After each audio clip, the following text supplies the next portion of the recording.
Malasana with legs shoulder width apart. As you inhale, stretch your hands over the head, join the palms.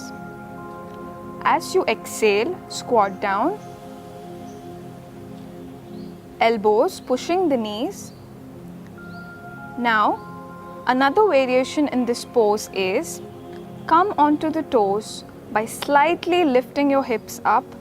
Make sure there is some gap between your calf muscles and hamstrings. Slowly relax your feet and come back to Tadasana.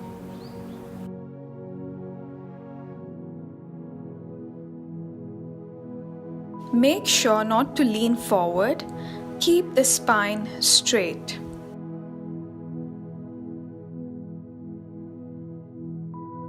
If it's difficult to stay in the pose for a longer time, follow these steps. Step 1.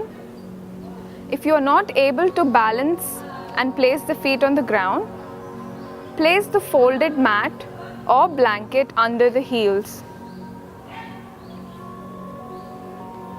Step 2. Place a brick or two under your buttocks.